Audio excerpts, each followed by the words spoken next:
안녕하세요. 오늘도 사운살롱을 찾아주셔서 감사합니다.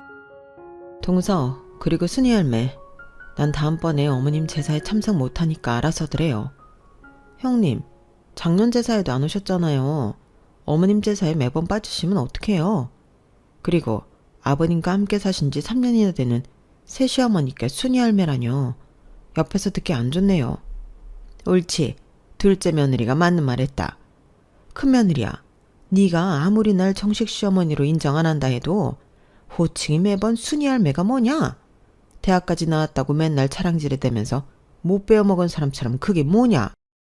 아, 그럼 현지수님 이렇게 부를까요? 아버님이랑 혼인신고도 안 하고 같이 살기만 하면서 내가 그쪽을 시어머니 대접해주길 바래요? 욕심이 과하시네.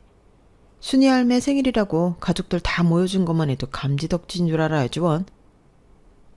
그리고 순이 할매는 아버님 애인인데 옛날에 돌아가신 와이프 제사상 차려준다는데 꼬박꼬박 끼고 싶어요? 가난해서 그런지 자존심도 참 없네 그려. 야, 무슨 말을 그렇게 하니? 이게 돈 없는 거랑 뭔 상관이라고. 네 남편은 대체 누구 뱃속에서 나왔다니? 비록 젊어서 돌아가셨지만 너희들 시어머니가 계셨기에 이 집안 가족들에 있을 수 있는 거 아니냐? 그런 시어머니 제사에 맨날 이 핑계에 저 핑계 대고 빠지는 게 큰 며느리로서 잘하는 짓이냐? 이 할매랑은 진짜 말이 안 통하나니까. 아, 가난한 우리 아버님 뭘 보고 곁에 끝까지 들러붙어 있나 몰라, 거머리처럼.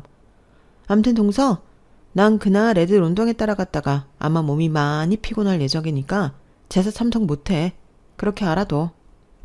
형님, 그럼 제사 음식이라도 해서 보내시든가 사서라도 보내세요. 매번 저 어머님만 고생해야 하나요? 저도 얼굴 한번 못 뵌 시어머니 제사라고요. 형님은 전업주부시잖아요. 전 회사 다니며 야근하느라 미친 듯이 바쁘다고요. 동서는 결혼해서 7년간 애도 안 생기고 있잖아. 애도 없으면서 뭐가 그리 바쁘다고 그래? 그놈의 애는 둘 중 누구 먼저라 안 들어서는 건지 난임병원인데 한번 가봤어? 하긴 둘 다 중소기업 커플이니 맞벌이에도 삼성 다니는 울 남편 한 사람 월급에도 못 미치겠지만. 지금 비꼬시는 거예요? 저희도 나름 노력하고 있다고요. 형님네는 큰아들이라고 결혼할 때 아버님이 빚까지 내가면서 집 사주셨잖아요. 저흰 월세집에서 신혼 시작해서 열심히 벌어서 모으고 있고요. 시댁에서 더 많이 받은 건 형님네인데 왜 매번 할 도리는 저희가 더 해야 하는 거죠?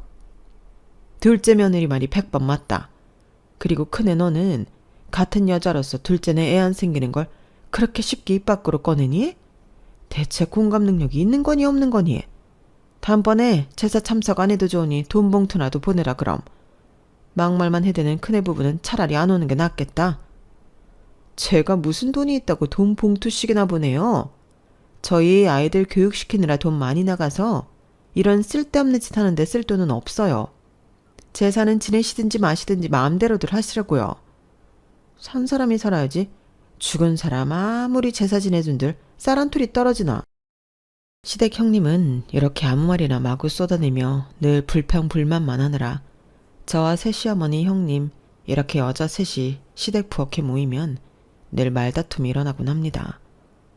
형님으로부터 일방적으로 말로 공격을 온팡 당하곤 하죠. 저희 시아버지는 제가 결혼하기 훨씬 전에 암으로 시어머니를 잃으시고 경비원 일을 하며 힘들게 아들 둘을 홀로 키우셨어요. 그러다가 한 3년 전쯤 봉사활동을 하다가 지금의 새 시어머니를 만나셨어요. 두 분은 저희 자식들에게 부담 주기 싫다는 이유로 혼인신고 없이 함께 살고 계시죠. 새 시어머니는 97년 괌 비행기 추락사고로 남편과 딸 아들을 한꺼번에 모두 잃고 혼자 살고 계셨어요. 고아원 출신이시라 연락이 닿는 가족이나 친척이 아무도 없으시다고 하네요. 저도 어려서 고아원에 맡겨진 아이였기에 새 시어머니와 전 모든 면에서 정말 잘 통했어요.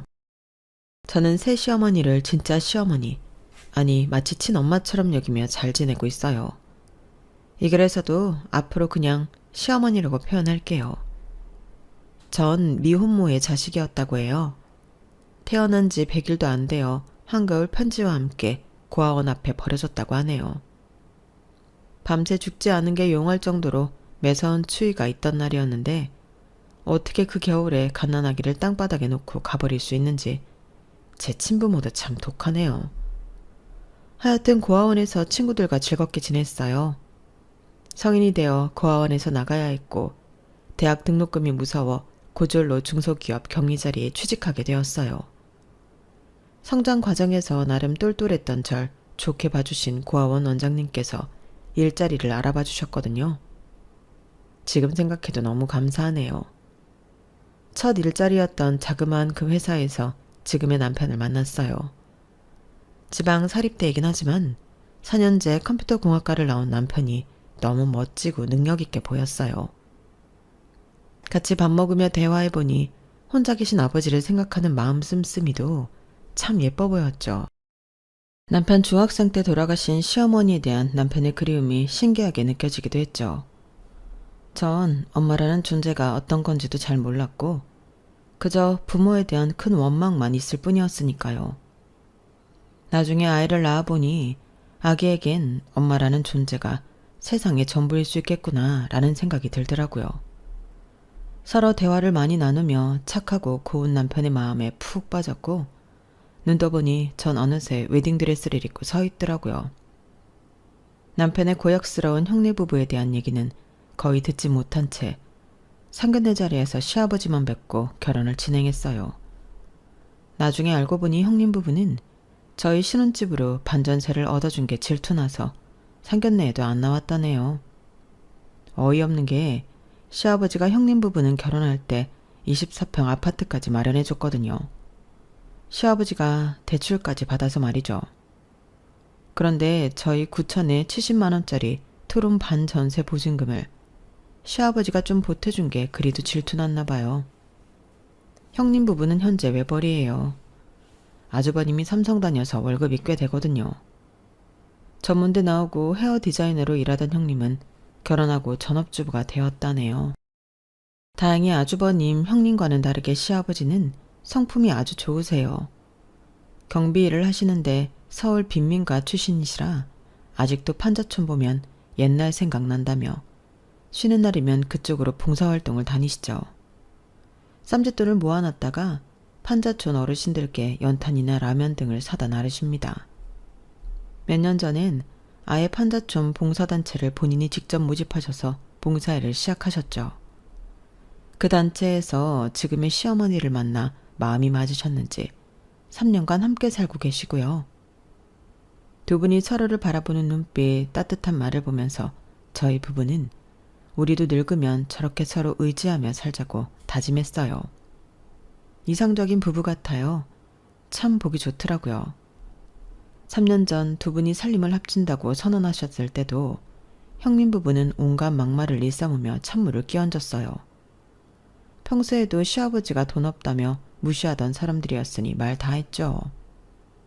지금 본인들이 살고 있는 집을 시아버지가 사줬다는 걸 잊었는지 맨날 돈 없는 양반이라며 돈돈거립니다. 삼성 다니는 큰아들이라며 자랑스러워하던 시아버지도 이젠 찬바람 쌩쌩 부는 이기주의자들인 큰아들 부부를 달가워하지 않으셔요. 오히려 둘째인 저희 부부를 예뻐하시고 많이 의지하시네요. 저도 부모님 없이 자란 터라 따스한 마음으로 저희 부부를 아껴주는 시아버지가 친아버지처럼 마냥 좋기만 했어요.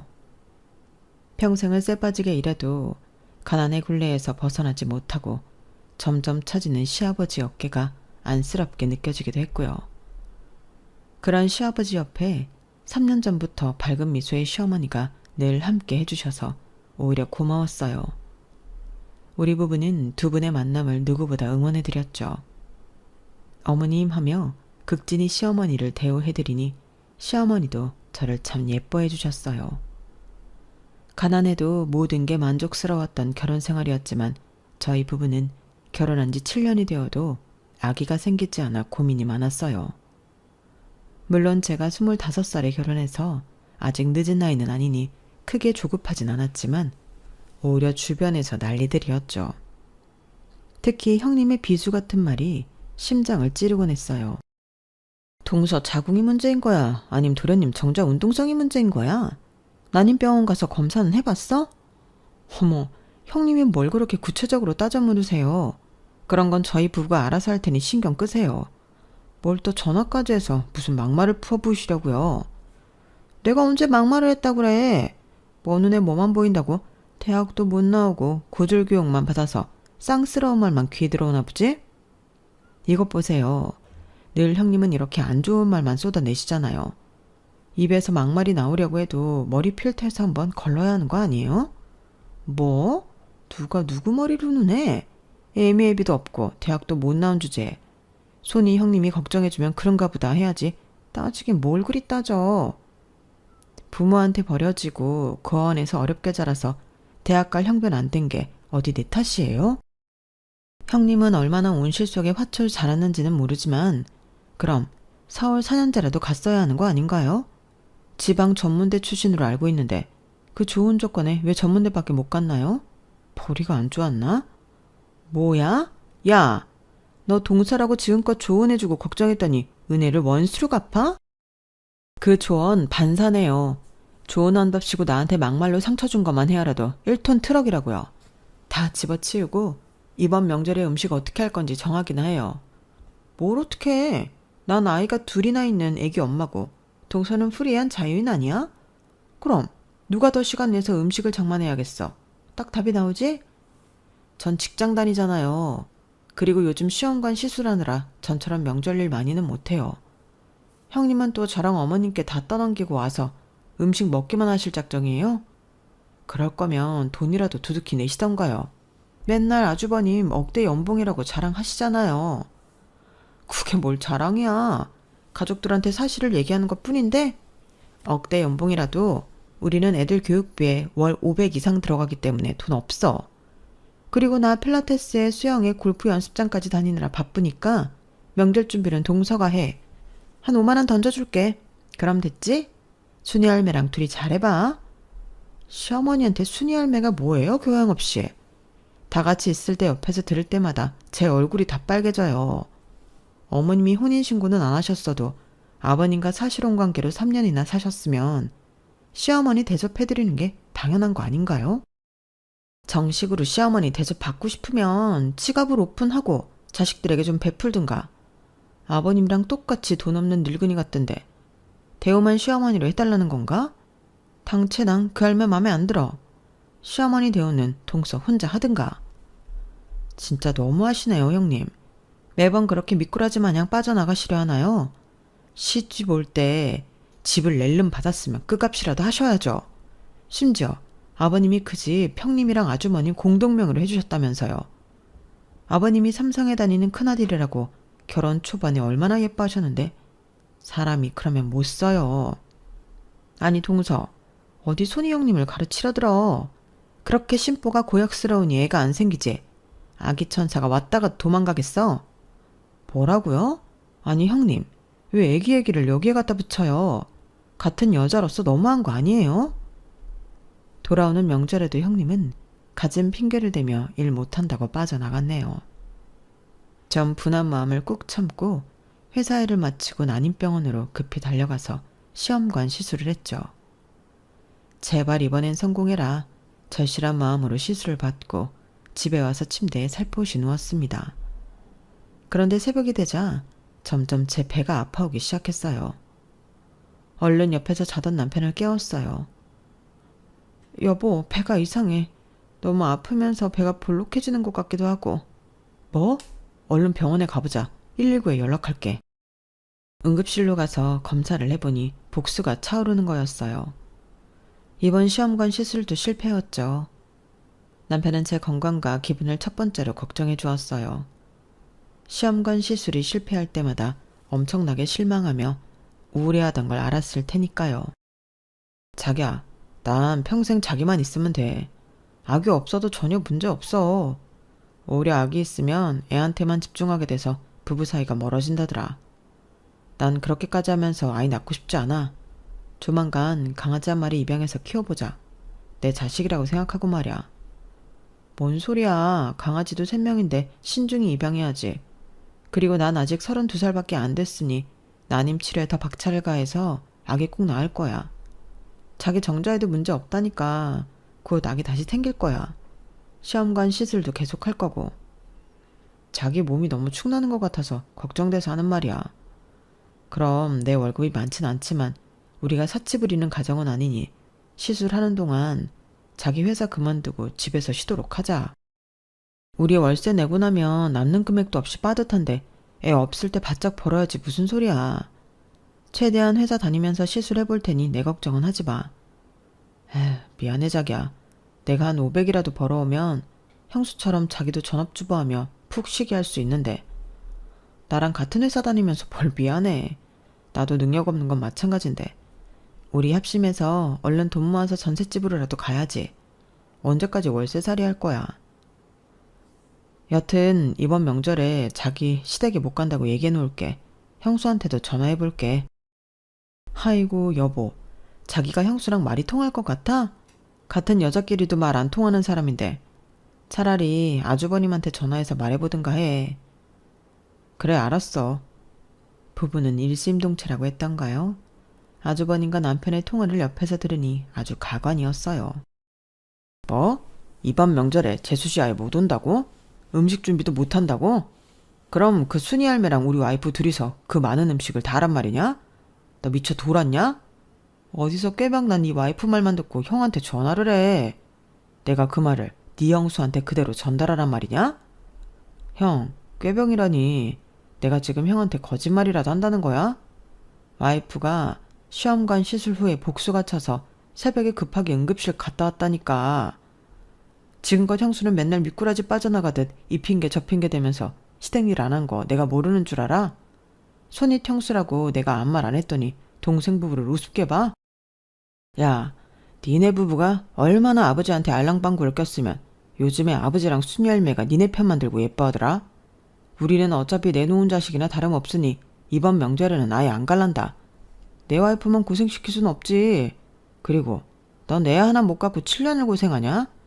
에라이 머저리 같으니. 뭐? 형 지금 나한테 머저리라고 했어? 와씨, 형수막 막말꾼인 줄 알았더니 형도 장난 아니구만. 하긴 어렸을 때부터 본인만 알고 엄청 이기적이었으니 말 다 했지 뭐. 더럽고 치사해서 말 안 섞을란다. 끊어라 끊어. 어쩜 부부가 그리 똑같은지 옆에서 전화통화를 듣는 내내 경이롭더군요. 어쩔 수 없이 이번 명절에도 저와 시어머니만 명절절 주말부터 쎄빠지게 고생해서 음식을 장만했어요. 명절 당일에 미리 마련해온 전을 뒤집고 있는데 형님 부부가 시조카드를 데리고 빼꼼히 얼굴을 비치더군요. 시아버지가 전화해서 명절 당일에 얼굴이라도 비치라고 해서 온 거였어요. 다 된 밥상에 숟가락만 올리던 형님은 그마저도 애들 학습지 봐줘야 한다며 애들이 있던 작은 방으로 들어가더라고요. 기가 찼습니다. 뺀질뺀질 맨날 너무 얄미웠어요. 시어머니도 그런 형님 부부를 무척이나 미워했죠. 그래도 가족이라고 명절 당일에 모여 대화를 나눴어요. 시아버지가 봉사활동을 함께하지 않겠냐고 물어보자 형님 부부는 또 투덜거리기 시작했습니다. 큰애 부부도 애들 데리고 연말에 판자촌 봉사활동 함께 가보자. 애들 교육에도 좋을 거다. 아버지, 그렇게 더러운 곳에 귀한 우리 애들을 왜 데리고 갑니까? 추운데 거기 백날 가봐야 쌀이 나옵니까? 돈이 나옵니까? 아버지 경비에서 얼마 번다고 거기에 라면이며 쌀이며 퍼주냐고요 대체? 내가 판자촌에서 자랐기 때문에 그쪽만 보면 애틋한 마음이 들어서 그런다. 그 사람들이 가난하게 살고 싶어서 게을러서 그런 곳에 사는 줄 아냐? 아무리 성실하게 살아도 가난의 구렁텅이에서 못 빠져나와서 그런 거다. 그런 사람들이 재기하도록 도와줘야 하는 거 아니냐? 그 사람들이 능력 없고 게을러서 늙어 죽도록 가난하게 사는 거지. 뭐가 불쌍하다고 맨날 퍼줘요. 아버지랑 순이 할매랑 아주 쌍으로 퍼주는 게 눈꼴시라서 못 봐주겠다고요. 돈이나 많은 양반들이면 모르겠는데 경비일해봐야 돈 얼마 번다고요. 너 아직도 내 안 사람한테 순이 할매라고 부르냐? 이런 싸가지 없는 것. 이 사람이 너희들한테 부담 안 주고 싶다고 혼인신고도 안 하고 여지껏 돈 없는 내 옆에 같이 살아주고 있는 것도 고마운데 뭐? 순이 할매라고? 고얀 것? 큰아들이라고 막내보다 더 정성 들여 키운 내가 바보지. 재혼을 할 거면 좀 돈 많은 할매를 만나든가. 아버지는 꼭 형편도 어려운 할매를 만나서 아직도 이 좁은 빌라를 벗어나질 못하세요. 여자를 만나고 싶으시거든. 제가 나중에 돈 많은 할매나 하나 소개시켜 드릴게요. 아니 큰애야, 내가 바로 옆에 있는데 말이 너무 심한 거 아니니? 내가 네 아버지랑 함께 살면서 친엄마 같은 마음으로 너한테 정성을 들였는데 내 성의는 다 무시하는 거냐? 내가 너희 집에 퍼나른 반찬이며 고추장 된장이며 그 정성들 싸그리 다 무시하는 거냐고? 그까짓 고추장 된장 다시 다 가져가세요.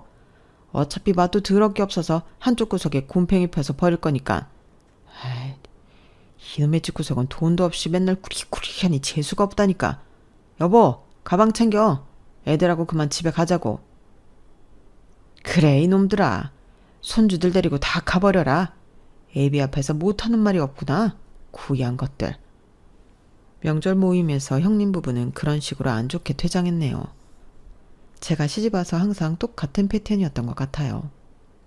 부부가 쌍으로 쌈딱같이 싸움하는 걸 좋아하다 보니 조용히 넘어가는 명절이 없었죠. 시어머니는 남은 음식을 바리바리 싸서 저희 부부에게 주셨어요. 둘째 며느리 너도 나처럼 고아원 출신이라 부모는커녕 핏줄이 하나도 없으니 명절 되면 친정 가는 여자들이 부러울 거다. 나는 네 맘 다 알아. 날 친정엄마로 여기고 편히 왔다 갔으면 좋겠는데 첫째 내가 또 깽판을 부리고 갔구나. 음식이라도 많이 사줄 테니 집에 가서 푹 쉬면서 편하게 먹으려무나. 고맙습니다 어머님, 아버님. 마음이 많이 상하셨을 텐데 어머님께서 위로 좀 잘해드리세요. 형님네 부부는 늘 다 된 밥에 재를 뿌리고 가네요. 저도 어머님을 친정엄마처럼 여기고 있어요. 항상 딸처럼 예쁘게 여겨주시고 마음 써주셔서 감사해요 어머님. 그래, 요즘 시험관 시술하고 있다며? 그게 여자 몸이 많이 상하는 거라던데 내가 보약한제 지어서 보내줄게. 시험관이랑 병행해서 먹어도 문제없는 순한 걸로다가 그거 먹고 기운 차려서 꼭 임신 성공해서 애기 낳으면 내가 많이 도와줄게. 해보는 게 보통 힘든 일이 아니거든. 에휴, 너한테 이렇게 말하고 나니 비행기 사고로 저 세상 간 우리 딸내미, 아들내미가 생각나서 눈물이 나는구나. 어려서 저 세상 갔지만 우리 딸도 너처럼 참 고왔는데. 어머님, 제가 아직 자식이 없어서 그 마음 다 헤아리진 못하겠지만 자식 먼저 떠나보낸 그 마음이 얼마나 슬프시겠어요. 앞으로 제가 친딸처럼 어머님께 잘할게요. 옛날 생각하며 너무 마음 아파하지 마세요. 아유, 말이라도 그렇게 해주니 내 마음이 좀 낫구나. 정말 고맙다 둘째야. 너 애기 낳으면 내가 시애미로서 해줄 수 있는 건 다 해줄게. 아주 통 크게 말이야. 그동안 너희 시아버지와 3년간 사실혼으로 살면서 내가 다 계획하는 게 있다. 나만 믿고 아기 생기는 대로 낳고 몸 생각해서 직장도 그만두도록 해. 아니에요 어머님. 일단 전셋집으로 이사하는 게 목표라서 할 수 있는 데까진 직장 다니면서 난임 치료도 병행해 보려고요. 나도 고아원 출신이라 진짜 독립심이 강했는데 너도 그렇구나. 내가 둘째 너만 보면 마음이 짠해. 내가 계획했던 걸 조만간 실행해서 너 편하게 살게 해줄 테니 조금만 기다리렴. 그땐 시어머니의 계획이란 게 대체 어떤 건지 알 수 없었기에 마음속에 뭔가 생각하시는 게 있나 보다 하고 그냥 넘어갔죠. 하긴 3년간 시아버지와 같이 사시면서 이 집안 가족들의 이면을 속속들이 다 알고 계시는 분이었으니까요. 여튼 절 좋게 봐주시고 아껴주셔서 늘 든든했어요. 시어머니가 가족들을 전부 모이라고 총 집합시키는 일은 매우 드물었지만 시아버지 생신만큼은 항상 다 불렀어요. 형님 부부는 늘 그렇듯 똥 씹은 표정을 하고 빈손으로 시댁에 도착했죠. 아니, 형이랑 형수는 아버지 생신에 케이크 한 조각을 안 사와요? 그렇다고 현금 봉투를 드리는 것도 아니면서? 야, 우리 와이프는 건드리지 마. 너 형수한테 그게 무슨 말버릇이야? 도착하자마자 시비냐? 매년 하도 똑같아서 신기해서 하는 말이야. 삼성 다녀서 연봉도 센 사람이 돈 10만 원이라도 아버지 생신 때 드리는 게 그리 힘들어? 집 앞 과일 가게에서 3만 원짜리 과일 한 상자라도 사오든가. 사회생활하는 사람 맞아? 이렇게 예의를 몰라서요 원. 제가 하고 싶단 말이지만 시댁에 불안일으킬까봐 꼭 참고 하지 않던 말을 남편이 대신해주니 속이 다 시원하더라고요. 바보같이 착하기만 한 줄 알았던 남편이 사이다 발언을 할 때도 다 있다니 오래 살고 볼 일이더라고요. 남편의 센 발언에 생일 당사자인 시아버지가 중재하고 나섰죠. 둘째야, 됐다. 내 생일날 선물 바라고 너거들 부르는 거 아니다. 얼굴이라도 한번 더 보고 서로 안부라도 묻자는 거야. 안사람이 미역국 맛나게 끓였으니 그거 먹고 각자 집 가면 되지. 안 그래요, 여보? 그래, 다들 식탁에 앉자. 첫째네는 다음 주에 해외여행 간다고? 네, 그렇게 됐네요. 저희 친정 부모님 모시고 해외여행 가요. 어디로 가는데? 제가 말해도 돈 없는 순이 할매가 아실란가 모르겠네. 해외여행이나 가보셨으려나? 괌이요, 괌. 뭐? 괌? 아, 그렇구나. 거봐요. 순이 할매 모르시죠? 괌이 어디 붙어 있는지도? 비행기 한 번이라도 타보셨나요? 형님, 어머님 97년 괌 비행기 추락사고 때 남편과 아이들 잃은 거 모르셨어요? 어머, 그래? 그래도 그 옛날에 비행기 탈 돈은 있었나 보네? 너 지금 대체 그게 무슨 말이니? 내가 그리도 돈 없는 할매로 보이더냐? 니네 첫째네 맨날 나를 그렇게 무시하다간 나중에 큰 코 다치게 될 거다. 큰 코요? 우릴 큰 코 다치게 할 재력이라도 있나? 크게 코웃음이 나네요. 형님, 말씀 좀 조심하세요. 괌 얘기 더 이상 꺼내지 마시고요. 내 입으로 내가 말하겠다는데 동서가 무슨 상관이야. 친정 부모님께 효도 한번 하겠다는데. 아, 하긴 그쪽은 효도할 친정도 없는 천의 고아지. 읍스, 말 실수했네. 너 정말 안 되겠구나. 고아 출신이 어디가 어떻다는 거냐. 나도 고아원에서 자라서 독립적으로 잘 자랐고 둘째 며느리도 애가 얼마나 바르게 잘 성장했니. 맨날 도운동거리며 자기보다 낮은 사람들 비꼬고 비난하는 첫째 너보다 100배 낫다. 고아라고 무시하는 거 앞으로 그만둬라. 순이 할매 하나도 안 무서우니 어줍잖은 조언이나 그만하세요. 누가 누구한테 훈계질이야 정말.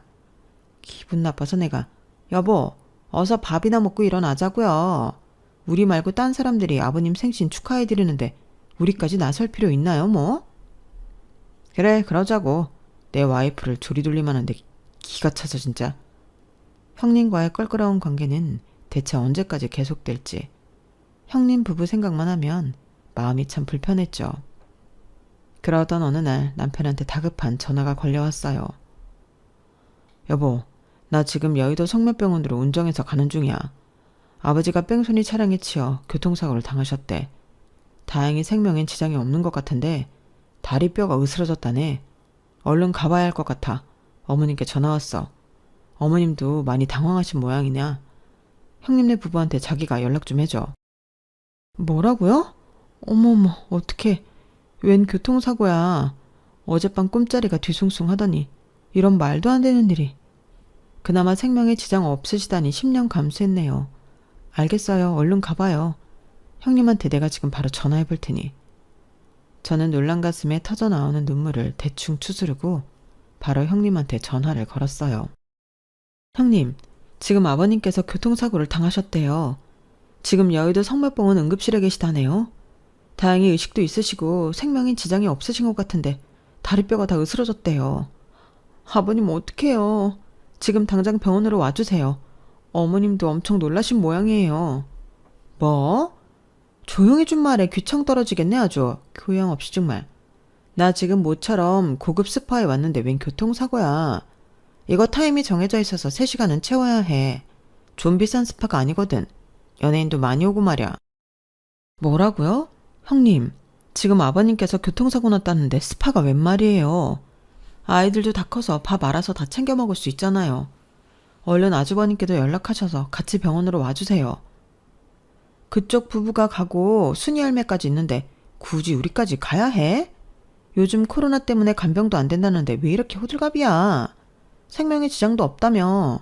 면죽을 쥔 양반이네. 보통 70대 돼서 교통사고 나면 다들 크게 다치시던데 아버님 굿럭이네 아주. 굿럭? 네 진짜 어이가 없어서. 야 이 아줌마야. 아버님이 빚까지 내서 당신네들 집까지 사줬으면 적어도 교통사고 나셨다는데 걱정하는 척이라도 해야지. 두 부부가 완전 사이코패스 아니야 이거? 뭐? 사이코패스? 나 이거 힐링하러 스파 왔다가 웬 봉변이야? 여기 다들 고급 사모님들만 있는 곳이라 큰 소리를 통화 못해서 다행인 줄 알아, 이 옆판내야.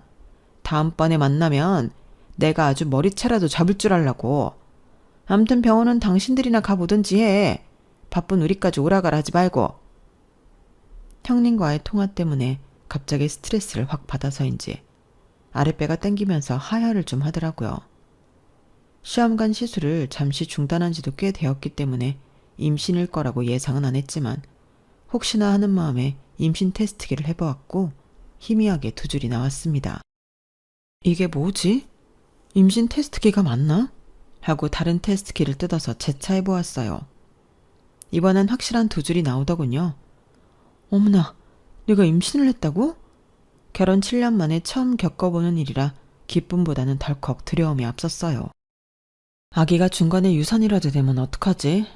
내가 일어서 있으면 혹시 아기가 자궁에 붙어있다가 미끄러지는 거 아니야? 중력받으면 아기가 떨어지기라도 하는 거 아닌가? 별 생각이 다 들더군요. 재빨리 침대에 가서 똑바로 누운 후 남편에게 전화를 걸었어요. 여보, 나 임신 테스트기 두 줄 나오는데 어쩌지? 일단 침대에 바로 누웠어. 아기 혹시라도 떨어질까봐. 무서워서 움직이지도 못하겠네.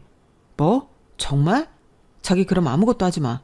여기 응급실엔 나랑 어머님 있을 테니까 오지 말고. 내일 산부인과 문 열면 가서 정확히 확인해보자. 자기 수고 많았어. 축하해. 회사에 사정을 말하고 병원 문 열자마자 확인해본 결과 임신 9주였어요. 그동안 정신이 얼마나 없었으면 생리 안 하고 지나간 것도 모르고 있었죠. 아기 심장 소리를 듣는데 눈물이 쏟아지더군요. 내 뱃속에 생명이 자리 잡고 있다니 7년 만에 찾아온 생명에 감사하고 또 감사했어요. 기쁘고 흥분된 마음을 추스르고 현실로 돌아와 교통사고로 병원에 누워 계신 시아버지가 매우 걱정됐어요. 엎친 데 덮친 격으로 주된 간병인이었던 시어머니가 코로나에 걸려 갑작스레 병원에서 거의 쫓겨나다시피 집으로 와야 했어요. 다행히 시아버지는 코로나 음성이어서 계속 병실에 있을 수 있었고 급한 대로 남편이 휴가 내고 간병을 했지만 중소기업이라 간병 휴가는 인정이 잘 안 되었어요. 저도 임신한 몸으로 회사를 막달까지는 다니고 싶어서 전업주부인 형님에게 SOS를 쳤죠. 형님, 남편이나 저나 회사를 다녀야 하니 형님께서 아버님 간병을 좀 해주시면 안 될까요? 뭐? 나보고 그 좁은 침대에서 자면서 아버지 화장실 용무까지 받으리라고? 택도 없는 소리. 그게 왜 택도 없는 소리예요? 가족이잖아요. 시아버지한테 받은 것도 있으면서 이 정도도 못해요? 이까지 꼬진 집 하나 받았는데 그렇게나 큰 도리를 해야 하나? 아, 시아버지 몸도 다 닦아드려야 할 거 아냐. 난 못해. 동서 임신했다며? 쥐꼬리만큼 버는 중소기업 이참에 때려치우고 시아버지 간병에 나서는 건 어때? 저희는 집도 없고 반전세로 살면서 월세 내야 하는데 그 돈은 다 누가 벌어다 주나요? 태어날 아기 위해서 막달까진 벌어야 할 거 아니에요. 형님은 뭐 평생 안 늙고 사고도 안 나고 고상하게 살다 가실 것 같아요? 늙고 병들고 때론 사고도 날 수 있고 다 똑같지 뭘 그래요? 동서, 지금 악담하는 거야? 요즘 아버님이 동선의 부부 아주 예뻐하시던데 예쁨 받는 사람들이 할 도리 다 하라고. 난 몰라. 간병인 쓰던가 해. 그럼 간병인 쓸 돈이라도 반반 부담하자고요. 반반? 웃기지도 않는 소리 하네. 난 돈도 못 내. 알아서들 해. 저는 서러운 마음에 코로나 때문에 집에서 격리 중인 시어머니에게 돌아가는 상황을 말씀드렸고 시어머니는 2주간 간병인 비용을 본인이 부담하겠다고 하시며 결국 간병인을 썼네요. 3개월 후 시아버지는 퇴원을 하시게 되었고 퇴원날 시어머니는 뭔가 큰 결심을 하신 듯 식구들을 다 병원으로 부르셨어요. 저희 부부는 생각보다 많이 나온 병원비에 놀라서 형님네한테 반반 부담하자고 제안했죠. 형수, 병원비가 거의 1,000만 원에 달하는데 우리가 아기용품도 살 게 많고 조리원도 예약해야 해서 돈 들어갈 때가 많네요. 반반씩 부담하는 게 어떨까요? 어머 도련님, 우리 그럴 돈 없어요. 전에도 간병비 부담하라고 연락하더니 우리 피 뽑아먹을 작정이에요? 병원비 부담 못해요. 아니, 저희 부부만 자식인가요? 그래요, 형님. 무슨 일만 터지면 저희가 다 부담해야 하나요? 아버님 입원해 계실 때 병원에 한 번이라도 얼굴 비쳤어요? 그건 코로나 때문에 못 온 거지. 그렇게 백날 첫날 돈 없다면서 아기용품은 다 새 걸로 사게? 그리고 병원비는 카드 할부로 계산하면 되잖아. 아, 여보, 애한테 안 좋으니 괜히 화내지 말고 우리 말도 안 통하는 저 집 식구들이랑은 이제 상종도 하지 맙시다. 계산은 내 카드 11개월 할부로 할게. 야근 많이 해서 카드값 다 갚을 테니 걱정 말고. 자기야. 나 샤넬백 사려고 돈 모아둔 거 다 날릴 뻔했네. 도련님이 이제 우리랑 영 끊자네. 차라리 잘 됐지 뭐. 이렇게 거지 같은 집안이랑 더 이상 엮여서 우리한테 득될 게 하나도 없어. 얼른 쇼핑이나 갑시다. 스트레스 풀게. 첫째, 니네 지금 한 말 후회 안 하지? 이 집안이랑 영 끊겠다고 한 거? 아주 잘 생각했다. 내가 첫째네 하는 짓이 괘씸하고 내 재산 조금이라도 뺏기기 싫어서 여태껏 니네 시아버지랑 혼인신고 안 하고 살았는데 입원해 계실 동안 대화 나누며 내 재산이며 다 오픈했다. 순이 할매한테 재산이란 게 있기나 해요? 이 집안과 영 끊으면 당신과도 영원히 빠빠이지 뭐. 무서울 게 뭐가 있담? 김비서, 잠깐 이리 와봐요. 내 재산 목록 한눈에 보이게 A4 용지 한 장으로 정리하라고 했죠? 김비서? 시어머니가 김비서라고 부르자 저 멀리 떨어져 있던 검은 양복 입은 사람이 황급히 뛰어와 가방에서 종이 한 장을 꺼냈어요. 가족들은 일제히 그 종이에 적힌 내용을 열심히 들여다보았죠. 시어머니 이름인 현지수님의 재산 목록표였죠.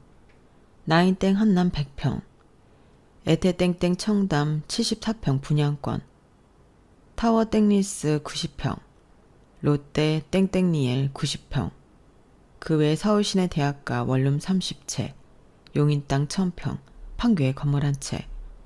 이럴 수가 믿을 수 없었죠. 저희 부부와 특히 형님 부부가 눈이 휘둥그레졌어요. 이게 다 순이 할매, 아니 어머님 재산 목록이라고요? 믿을 수 없어요. 거짓말 아니에요? 이제야 어머님이라고 부르냐? 넌 참 사람 보는 눈이 없구나. 내가 그리도 가난한 할매처럼 보이더냐? 원래 내가 명품 로고 보이는 옷을 싫어하긴 한다만 그렇게 추리하게 입진 않았는데. 믿기 힘들다면 이 부동산들의 등기부 등본이나 한번 봐라. 김비서가 다 들고 왔단다. 부동산 등기부 등본을 확인해보니 다 시어머니 현지순 당동명이었어요. 근저당이나 대출 하나 없이 깔끔했죠. 더욱 놀라운 것은 그렇게 비싼 집들을 다 월세로 돌리고 있다는 점이었어요. 시어머니는 전세 보증금 따윈 필요 없는 찐 부자였죠. 첫째네는 둘 다 이 집안과 인연 끊겠다고 했지? 그럼 뭐 볼 것도 없고. 너희 시아버지와 상의한 결과 혼인신고 없이 둘째네한테 이 부동산들 다 증여하기로 했다. 증여세는 이 중에 한 두세 채 팔고 월세 받은 걸로 몇 년간 분할 납부하면 될 거다. 월세가 한 달에 거의 10억은 나오니까 뭐. 너희 시아버지랑 난 내가 갖고 있는 현금으로 공기 좋은 시골에 집 한 채 지어 살 생각이야. 현금만 한 100억은 넘게 있으니 평생 다 쓰지도 못하고 죽겠지 뭐. 유언장에 남은 돈은 둘째네한테 또 증여하고 갈 테니 앞으로 예쁜 아기 키우면서 알콩달콩 살려무나. 지금껏 고생 많았다. 어머님, 큰며느리인 저를 잊으신 건 아니죠? 아버님이 큰아들인 저희 남편을 얼마나 아끼셨는데요. 제발 저희 이대로 내치지 말아주세요. 불쌍한 저희가 이렇게 무릎 꿇고 싹싹 빌게요. 어머님께 조금이라도 버릇없게 됐던 거 다 사죄드릴게요. 저희도 한 10억만 증여해 주시면 안 될까요? 어머님께 10억은 껌값이잖아요. 10억짜리 껌도 있다냐? 첫째 니네 때문에 내가 재산 숨기고 조용히 3년을 살아왔던 거다. 니네 시아버지한테 미안하지만 돈만 보고 내게 득달같이 달려드는 남자들도 많았기에 숨긴 것도 있고. 돈이라면 아주 지긋지긋해. 돈 벌기 위해 미친 듯이 열심히 살았지만 이젠 돈 냄새도 싫다. 내가 혹시라도 혼인신고하면 첫째 니네한테 1원의 콩고물이라도 떨어질까봐 무서워서 못하겠다. 아주 악랄하기 짱이 없는 니네한테 적선을 하느니 내 돈을 바다에 상어밥으로 내던지는 게 낫지. 니네가 아까 말한 대로 우리 인연 끊고 더는 보지 말자꾸나. 내가 경호원을 써서라도 내 곁에 못 오게 할 테니 얼른 꺼지거라. 어머님, 그동안 불효했던 저희를 용서해 주세요. 저희한테 딱 10억이라도 적선해 주시면 안 될까요? 저희를 불쌍히 여겨주세요. 김비서, 경호원들 불러서 첫째 부부 좀 내 곁에 못 오게 해. 병원에서 무슨 심파 찍는 것도 아니고 웬 무릎을 꿇고 눈물을 흘리고 난리 부르스야. 아, 딱 싫어. 둘째네야, 아버지 모시고 얼른 집에 가자꾸나. 나머지 얘기는 집에 가서 들려줄게. 못단 흥미진진한 얘기가 많구나. 저희 부부와 시아버지 시어머니는 시어머니 소유의 하얀색 포르쉐 차량을 타고 시댁으로 돌아왔어요. 도착하니 변호사분이 이미 와 계셨고 그때부터 일사천리로 증여 작업이 진행되었죠. 증여세를 내고 나서도 몇백어치의 부동산이 저희 부부의 공동 소유로 되었네요. 세상에 이런 일도 있구나 싶었죠. 저희 시어머니는 옛날에 신문에 날 정도로 고아 출신으로 엄청난 자수성가를 하신 분이었어요. 워낙 소박하신 분이라 전혀 모르고 있었네요. 시어머니께 받은 집들 중에 한 군데를 골라서 들어가 아기방 꾸미고 가사 도우미 쓰면서 여유롭게 출산 준비하라시는데 대체 어느 곳으로 들어가야 할지 선택을 못하겠네요. 남편과 함께 기존에서 살던 월세집에서 서로 멍 때리며 지내고 있습니다. 시어머니께서 형님 부부로부터 오는 연락은 철저히 차단하고 만나지도 말라고 경호원까지 붙여주셔서 그 외의 소식은 잘 모르겠네요. 뭐 아주버님이 대기업 다니니 잘 먹고 잘 살겠죠. 전 앞으로 태어날 아기만 신경 쓰며 행복한 생각만 할랍니다. 제 사연 들어주셔서 감사합니다. 사람은 마음보를 곱게 쓰면서 살아야 하는 것 같습니다. 마음보 좋으신 여러분들도 다들 부자 되세요. 여러분, 사연 댓글에 응원과 현명한 조언 부탁드려요. 좋아요와 구독은 저에게 큰 힘이 됩니다. 오늘도 좋은 일 가득하세요.